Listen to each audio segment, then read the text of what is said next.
اعوذ باللہ من الشیطان الرجیم، بسم اللہ الرحمن الرحیم۔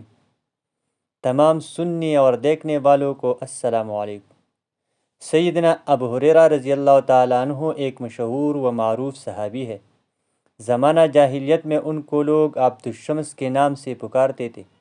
جب آپ نے اسلام قبول کیا تو نبی اکرم صلی اللہ علیہ وسلم نے ان کا نام عبد الرحمن رکھ دیا۔ ان کی کنیت ابو ہریرہ اس لیے پڑی، آپ بچپن میں ایک چھوٹی بلی سے کھیلا کرتے تھے۔ ان کے ہم عمر ساتھی انہیں ابو ہریرہ کہہ کر پکارتے تھے۔ یہ کنیت اتنی مشہور ہوئی، بالآخر ان کے نام پر غالب آ گئی۔ آپ کی والدہ آپ کو مسلسل شرک کی طرف لوٹانے کی کوشش کرتی رہی اور سیدنا ابو ہریرہ انہیں مسلسل دائرہ اسلام میں لانے کے لیے کوشاں رہے۔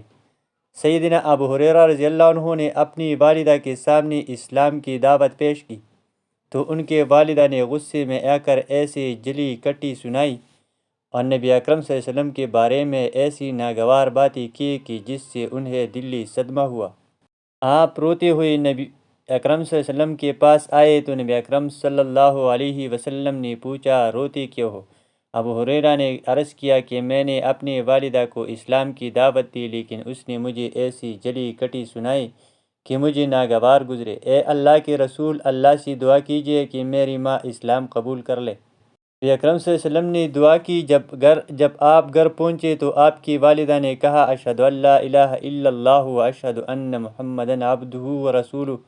ایک روز آپ مدینہ کے بازار سے گزر رہے تھے، لوگوں کو دنیاوی کاموں میں مشغول دیکھ کر غمزدہ ہو گئے اور بلند آواز میں کہا، مدینہ کے رہنے والوں، تم محروم رہ گئے۔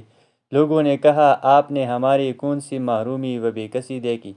آپ نے فرمایا، رسول اللہ صلی اللہ علیہ وسلم کی میراث تقسیم کی جا رہی ہے اور تم یہاں بیٹھے ہو، بھلا تم وہاں جا کر اپنا حصہ کیوں نہیں لیتے؟